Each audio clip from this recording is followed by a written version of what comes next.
अभी महाकुंभ चल रहा है।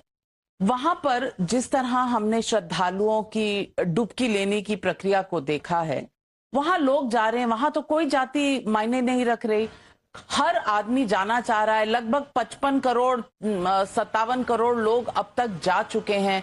लेकिन ममता बनर्जी कहती हैं कि ये मृत्यु कुंभ है, लालू यादव कहते हैं ये कुंभ फालतू कुंभ है। ये कहीं वोट बैंक खिसकने के दो बात का अंदेशा तो नहीं? पहले बात तो कि ये जो आंकड़ा सरकार जारी कर रही है 55 करोड़, ये कंप्लीटली अनबिलीवेबल नंबर है। 55 करोड़ का मतलब है आधा इंडिया। क्या हम लोग कह रहे हैं आधा इंडिया चला गया कुंभ में? या लॉजिक भी लोगों ने ऐसे डिफाई कर दिया है। इस सरकार को हर चीज को बड़ा करके बताने का जो एक नशा है, बहुत लोग बहुत बड़ी संख्या में कुंभ में जा रहे हैं, इसमें कहीं कोई दो मत नहीं है। लेकिन 55 करोड़ का मतलब आप समझ रहे नाविका जी, आधा इंडिया हो गया। क्या आधा ये संभव है कि आधा इंडिया इलाहाबाद में चला जाए?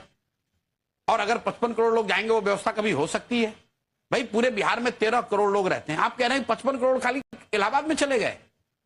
पूरे यूपी में प्रयागराज नहीं वही प्रयागराज, चलिए गलती हो गई कि भाई अब पहले तो इलाहाबाद ही था। आप ये समझिए कि पूरे यूपी की आबादी है 20 करोड़ 22 करोड़, सिर्फ प्रयागराज में 55 करोड़ लोग आ गए।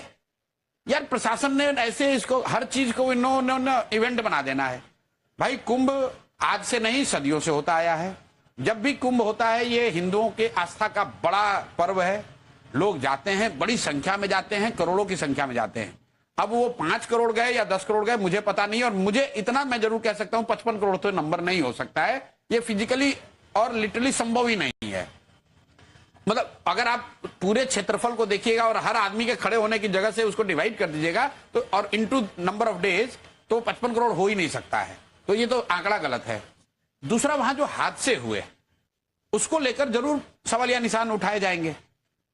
जब आप बड़े दावा करते हैं कि भाई मैं बिल्कुल साफ हूं, तब थोड़ी भी दाग लगेगा तो लोग सवाल उठाएंगे। कुंभ के कहां से दिक्कत हुई है? जिस दिन भगदड़ हुई, जो स्टैम्पेड हुआ, पूरे दिन सरकार ने यह कहा ही नहीं कि स्टैम्पेड हुआ कि नहीं हुआ, हुआ तो कितने लोग हताहत हुए। अब मतलब पूरी मीडिया ब्लैंक है। ये देश में अपने आप में अप्रत्याशित घटना है कि स्टैम्पेड हुआ और कोई ये नहीं बता रहा है कि भाई 10 लोगों की जान गई या 100 की गई। अगले दिन सरकार ने कोई एक आंकड़ा जारी किया जो कोई मानने को नहीं तैयार है।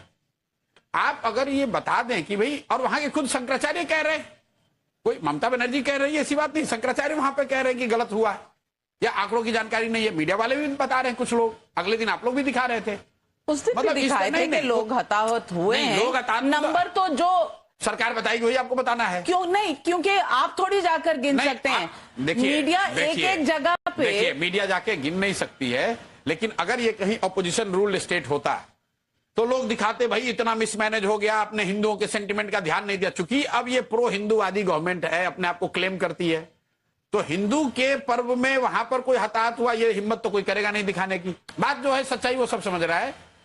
अब उसको लेकर नेताओं ने जरूर बयान दिए हैं और देंगे ही देंगे कि भाई ये जारी तो करो। ये तो लोग कोर्ट में गए हैं, लोकसभा में अखिलेश जी ने ये बात उठाई है कि भाई ये बताओ तो कि कितने लोग हताहत हुए। ये क्यों नहीं, लोकतंत्र में लोग क्यों नहीं पूछेंगे? इसलिए कि योगी जी ने कह दिया कि 55 करोड़ आए और सब लेकिन अच्छा उसको है। मृत्यु कुंभ बुलाना नहीं है। वो शब्द प्रयोग पर आपका ऑब्जेक्शन हो सकता है, लेकिन ये शब्द प्रयोग कोइंसिडेंस है। नहीं आप हर बार इसी तरह का रामनवमी हो, देखिए दुर्गा पूजा हो, वो जाकर आप ममता जी से पूछिए। लेकिन मैं कह रहा हूं कि ये उठा कहां से है? अगर वहां पर स्टैम्पेड नहीं होता तो कैसे कोई इसके लिए इस तरह के शब्द का प्रयोग कर सकता था? स्टैम्पेड हुआ, अगर सरकार ने मान लिया होता भी इतना बड़ा आयोजन है, वहां हो सकती है गलती, दुर्घटनाएं हो सकती है, कोई ऐसी बात नहीं है। लेकिन आप ऐसा बता रहे हैं कि हमारे राज्य में तो ऐसा हो ही नहीं सकता है। उसको जब आप छुपाने की, ढकने की गलत बयानी उस पर करते हैं तो निश्चित तौर पर कोई उसका काउंटर भी करेगा। काउंटर तो है, लेकिन मैं आपको फिर वही कह रहा हूं, भाई कुंभ में बहुत बड़ी संख्या में लोग गए हैं, हमारे बिहार से लोग, गांव-गांव से लोग गए हैं। लेकिन ये कहना 55 करोड़ लोग चले गए, भाई जितना प्रयागराज क्या जमीन है। 55 नहीं होंगे आप कह रहे हैं, थोड़े कम थोड़े ज्यादा नहीं। लेकिन जाति जनगणना और जातियों, अरे आप बेकार दूसरे मुद्दे पे जा रही हैं।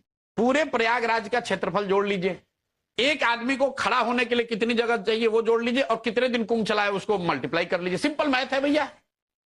55 करोड़ लोग उतने बड़े क्षेत्र में 30 दिन में, 35 दिन में, 45 दिन में आ ही नहीं तो सकते। वहां खड़े थोड़ी रहते हैं, आते हैं और चले जाते हैं। अरे भाई आएंगे जाएंगे, 5 करोड़ आएंगे, 10 करोड़ आएंगे, 55 करोड़ लोग, मतलब आधा इंडिया। अब रोज सरकार एक आंकड़े फेंकती है, मीडिया वाले उसको पकड़ लेते हैं, फलाने दिन अरे 6 करोड़ आप लोग पहुंचे। आप बोलते हैं तो आपका भी तो चलता है नहीं, ना। चलने की भाई, बात नहीं है। इस तरह जो ऑफिशियल डेटा होगा, are you saying everything that is official should be disregarded? No, I am saying when official data is questionable, then somebody from opposition or those who are not willing to believe the irrationality को अगर कोई question करता है तो उसको आप एकदम गलत नहीं कह सकते हैं। नहीं, गलत कोई नहीं कह रहा, लेकिन हर बात पर कहना। पहले कह रहे थे कि कोई जा नहीं रहा है, ट्रेनें खाली जा रही हैं। भाई देखिए, वो कौन कह रहा था मैं नहीं जानता हूँ। अखिलेश अगर कोई ये कह रहा है कि कुंभ में लोग नहीं जाएंगे या नहीं जा रहे हैं तो वो उसकी मानसिकता को दिखाता है। ऐसा तो हो ही नहीं। इसके लिए कोई भाजपा थोड़ी ना लोग जा रहे हैं भाई। जो लोग कुंभ में जा रहे हैं सब भाजपा के वोटर थोड़ी ना है। अगर एक बार को आप मान लो कि कुंभ में 55 करोड़ लोग गए, भाजपा को तो 20 करोड़ लोगों ने वोट दिया है, तो जितने लोग गए वो भाजपा के वोटर थोड़ी ना है, या वो भाजपा के वोटर थोड़ी हो जाएंगे। ये तो वो आप अपने धर्म के लिए जा रहे हैं, अपनी आस्था के लिए जा रहे हैं, कुंभ के लिए जा रहे हैं, गंगा में स्नान करने जा रहे हैं, वो अलग विषय है। वोट और राजनीति अलग विषय है। जब आप उसका राजनीतिकरण करेंगे कि हमारी सरकार है इसलिए 55 करोड़ लोग आए, तो निश्चित तौर पर आपके राजनीतिक विरोधी भी कोई टिप्पणी करेंगे।